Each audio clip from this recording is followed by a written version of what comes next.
Shalom Bapak Ibu Saudara yang dikasihi dan mengasihi Tuhan. Kita bersyukur hari ini Tuhan boleh memberkati kita sehingga kita boleh ada sebagaimana kita ada. Mari kita datang kepada Tuhan. Tuhan, terima kasih, kami mengucap syukur untuk kasih setiamu di dalam hidup kami. Kami bersyukur Tuhan, kami boleh menikmati setiap berkat yang Engkau berikan. Terima kasih ya Tuhan untuk kasih setiamu. Sebentar kami akan membaca dan merenungkan firman-Mu. Berfirmanlah dan biarlah kami mengerti apa yang menjadi kehendak-Mu di dalam hidup kami. Kami berdoa di dalam nama Tuhan Yesus Kristus. Haleluya. Amin. Bapak Ibu Saudara yang dikasihi dan mengasihi Tuhan, ayat renungan kita hari ini terambil dari Amsal pasal yang kedua, ayat yang ke-10 hingga yang ke-22. Saya akan membacakan untuk kita semua. Karena hikmat akan masuk ke dalam hatimu dan pengetahuan akan menyenangkan jiwamu. Kebijaksanaan akan memelihara engkau, kepandaian akan menjaga engkau, supaya engkau terlepas dari jalan yang jahat, dari orang yang mengucapkan tipu muslihat, dari mereka yang meninggalkan jalan yang lurus dan menempuh jalan yang gelap, yang bersukacita melakukan kejahatan, bersorak-sorak karena tipu muslihat yang jahat, yang berliku-liku jalannya dan yang sesat perilakunya, supaya engkau terlepas dari perempuan jalang, dari perempuan yang asing yang licin perkataannya, yang meninggalkan teman hidup masa mudanya dan melupakan perjanjian Allahnya. Sesungguhnya rumahnya hilang tenggelam ke dalam maut, jalannya menuju ke arwah-arwah. Segala orang yang datang kepadanya tidak balik kembali dan tidak mencapai jalan kehidupan. Sebab itu tempuhlah jalan orang baik dan peliharalah jalan-jalan orang benar. Karena orang jujurlah akan mendiami tanah dan orang yang tak bercelalah yang akan tetap tinggal di situ. Tetapi orang fasik akan dipunahkan dari tanah itu dan pengkhianat akan dibuang dari situ. Amin. Demikianlah firman Tuhan, mari kita merenungkannya. Bapak Ibu Saudara yang dikasihi dan mengasihi Tuhan, kitab Amsal adalah kitab yang penuh dengan hikmat. Oleh sebab itu hari ini kita akan sekali lagi diberkati tentang kebenaran firman Tuhan, di mana kita akan belajar tentang hikmat. Mungkin Bapak Ibu pernah mendengar satu ungkapan, banyak orang yang memiliki pengetahuan tetapi sedikit orang yang berhikmat. Orang yang berhikmat tentu saja adalah orang yang bukan saja memiliki pengetahuan, tetapi yang dapat menggunakan pengetahuan itu dengan bijaksana dan bermanfaat bagi kehidupan. Kalau kita membaca, melihat dan memperhatikan pada bagian ini, kita mengetahui bahwa hikmat itu adalah pemberian Tuhan kepada setiap kita, tentunya bukan hanya untuk sekedar kita tahu, tetapi juga bisa kita gunakan, kita terapkan di dalam kehidupan kita. Tentunya kita dapat menggunakannya dengan bijaksana sehingga pengetahuan itu ketika diterapkan bisa bermanfaat di dalam kehidupan. Hikmat akan masuk ke dalam hatimu dan pengetahuan akan menyenangkan jiwamu. Kebijaksanaan akan memelihara engkau, kepandaian akan menjaga engkau. Nah Bapak Ibu Saudara, dari sini kita bisa melihat bagaimana hikmat itu bekerja di dalam kehidupan kita. Hikmat masuk ke dalam hati. Kenapa masuk ke dalam hati Bapak Ibu? Karena begini, hati itu adalah lambang atau simbol kehidupan umat manusia. Kalau hatinya beres, hidupnya akan beres. Tapi kalau hatinya tidak beres, jangan heran perbuatannya juga tidak beres.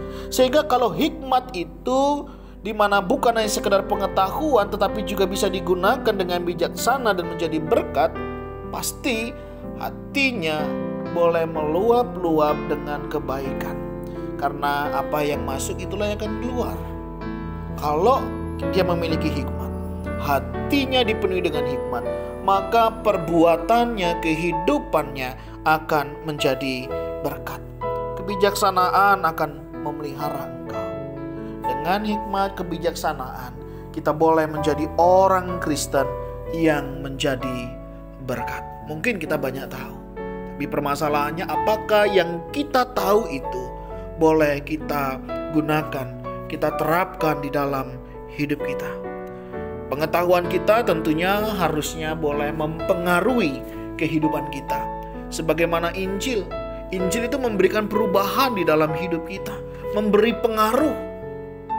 Ya, ini yang penting bagi kita untuk kita boleh hidup sesuai dengan kebenaran firman Tuhan. Nah, Bapak Ibu Saudara, di sini kita juga menemukan manfaat daripada hikmat. Supaya engkau terlepas dari jalan yang jahat, dari orang yang mengucapkan tipu muslihat. Ini berbicara tentang bagaimana hikmat akan memimpin kita, akan memelihara kita. Sehingga ketika kita tahu jalan itu gak benar gitu ya, ada orang-orang yang menipu kita bisa meminta hikmat Tuhan dan kita bisa dipimpin. Dan kita bisa dihindarkan untuk kita masuk dalam jebakan-jebakan mereka. Ada orang-orang yang suka meninggalkan jalan yang lurus, menempuh jalan yang gelap. Kita diberikan hikmat, kita diberikan kebijaksanaan sehingga kita bisa membedakan apakah ini berkenan bagi Allah dan tidak. Ada orang jalannya lurus, ada jalan orang harus jalan berkelok-kelok. Tapi mana yang lebih memuliakan Tuhan, itulah yang tentunya yang kita ambil. Ada orang yang jalan tol tapi dengan cara-cara yang tidak baik. Nah, di sini dibutuhkan hikmat. Saya mau ambil atau tidak. Dalam pekerjaan ada banyak hal. Kita bisa korupsi, kita bisa melakukan tipu-tipu sama orang lain. Tapi orang yang berhikmat, dia tidak akan melakukannya. Dia akan tetap bagaimana melakukan yang lebih memuliakan nama Tuhan. Ada orang-orang yang bersuka cita karena melakukan kejahatan. Mereka suka cita dengan tipu muslihat yang mereka lakukan. Tapi orang yang berhikmat, mereka tidak akan masuk ke sana. Dan kita akan dipimpin oleh Tuhan untuk kita boleh memilih mana yang benar, mana yang memuliakan nama Tuhan. Oleh sebab itu dikatakan, sebab itu tempuhlah jalan orang baik. Orang berhikmat, dia akan melakukan apa yang baik, apa yang benar, dan apa yang memuliakan nama Tuhan. Hari ini Bapak Ibu Saudara, kita butuh hikmat Tuhan. Ada banyak tipu daya iblis yang ada di sekeliling kita. Entah itu di dalam usaha, dalam pekerjaan, dalam keluarga pun tidak menutup kemungkinan. Ada banyak hal tipu-tipu, ada banyak hal yang bisa merugikan di dalam kehidupan kita. Karena alasan keluarga, karena alasan persaudaraan, karena alasan persahabatan. Tapi kita diajak untuk melakukan hal-hal yang tidak berkenan di hadapan Tuhan. Oleh sebab itu Bapak Ibu Saudara, mari bagi kita yang kekurangan hikmat, kita minta hikmat Tuhan.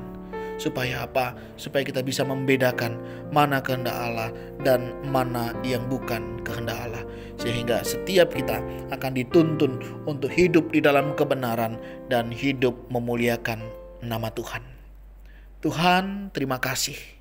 Kami sadar kami butuh hikmat-Mu di dalam mengambil setiap keputusan, di dalam membuat sebuah program, di dalam membuat sebuah kebijaksanaan, di dalam membuat sebuah konsep pekerjaan, apapun itu Tuhan. Kami butuh hikmat Tuhan, sehingga apa yang kami kerjakan, apa yang kami lakukan, baik itu di dalam bekerja, di dalam melayani, tolong ya Tuhan, biarlah kami mengerjakan semuanya ini di dalam pimpinan Tuhan, sehingga semuanya boleh mendatangkan kebaikan dan kemuliaan bagi nama Tuhan.